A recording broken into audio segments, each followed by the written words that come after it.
গালগুলো একটু নরম নরম, লোপা জুতিয়া দিয়ে মারলে ভালো হইতো। এলে জুতিয়া পাতলা জুতিয়া, এটা তো মাইরে লাগবে না। কি আশ্চর্য, সবগুলো লাগাতে পেরেছি। কি বলেন এগুলা, নারী আবার কি? জুতা তো আমরাই আনলাম লাগানোর জন্য, সবগুলোই পেরেছি, এই জন্যই দিয়েছে। 3টার সময় থেকে আজকে ওনার জন্মদিন, তো এই উপহারটা দেওয়ার জন্য আসছি। জন্মদিন তো উপহার দিতে হয়, তো ওনাকে ওনার জন্মদিনের উপহারটা ছিল জুতো পিটনি। স্বৈরাচারকে জুতা মারুন, কোক মজা জিতে নিন।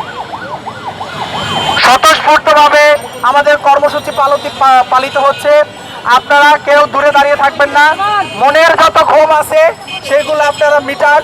আজকে হাসিনার জন্মদিন উপলক্ষে, এই কলঙ্কতম দিন উপলক্ষে আজকে আমরা যে কর্মসূচি দিয়েছি সেটা আপনারা পালন করুন। আপনারা কেউ দূরে দাঁড়িয়ে থাকবেন না।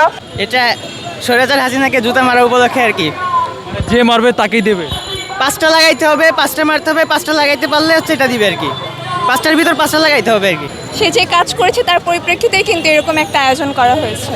না, যদি মানুষ এটাকে খারাপভাবে দেখতো তাহলে হয়তো এত মানুষের জমায়েত হতো না। তার কর্মফলের পরিপ্রেক্ষিতেই কিন্তু এত মানুষ জড়ো হয়েছে। সে কি কেক ডিজার্ভ করে আপনার মনে হয়? সে কি কেক কাটার মতো যোগ্যতা আছে তার এখনো? সে যে কাজ করেছে তারপরে। আমি যে আপুদের সঙ্গে এসেছি, আমি জুতা আনতে পারিনি, তবে আমি জুতা মারবো অবশ্যই। অবশ্যই শিক্ষা নেওয়া উচিত। আমাদের সরকারে, আমাদের দেশে পরবর্তী সময় যেই সরকারই আসুক না কেন, আমার একটাই বার্তা থাকবে, হুঁশিয়ারি করে দিচ্ছি আমরা, যে তোমরা যেই আসো না কেন দেশ সুন্দরভাবে চালাবে। যদি হিতে বিপরীত হয় আমরা তোমাকে পদত্যাগ করতে বাধ্য করব এবং প্রয়োজনে জুতো পিটনি দেবো। যারাই ভবিষ্যতে ফ্যাসিস্ট হবে বা তার মতো আচরণ করবে, সাধারণ মানুষের প্রতি অন্যায় করবে, তাদেরকেই কিন্তু তাদের কর্মফল ভোগ করতে হবে। আমরা সবচেয়ে বড় যেটা ইন্সপায়ার হয়েছি সেটা হচ্ছে গত 15 বছর এই ঢাকা বিশ্ববিদ্যালয় ক্যাম্পাসে আমরা দেখেছি খুনি হাসিনা লেসপেন্সার ছাত্রলীগ বাহিনী কিভাবে নানা রকম প্রোগ্রাম জোরপূর্বক নামিয়েছে।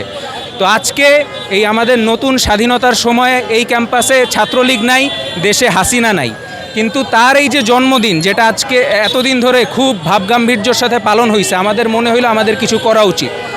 আমরা দেখেছি জাহাঙ্গীরনগর বিশ্ববিদ্যালয় একটা আয়োজন করেছে, সেখান থেকে আমরা ইন্সপায়ার হয়েছি।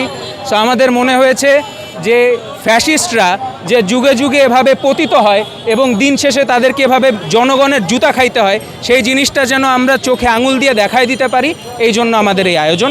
এবং তামজিদ ভাই উনিও আয়োজনের অন্যতম আয়োজক, মামুন ভাই আছেন, আমাদের আরও লোকজন আছেন।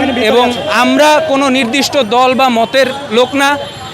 আমরা ঢাকা বিশ্ববিদ্যালয়ের যত ফ্যাসিবাদ বিরোধী শিক্ষার্থী আছে, তিনি যেই দলের বা মতেরই হন না কেন, আমাদের মনে হয়েছে তাদের সবার প্রতিনিধি হিসেবে এই আয়োজনটা আমাদের করা উচিত। সো আমরা একটা প্রতিযোগিতার মতো আয়োজন করার চেষ্টা করেছি। মোটামুটি একটা 10 মিটার দূরত্ব থেকে একটানা 5 বার যদি কেউ জুতা ছুটতে পারে তাকে আমরা একটা মোজো দিচ্ছি।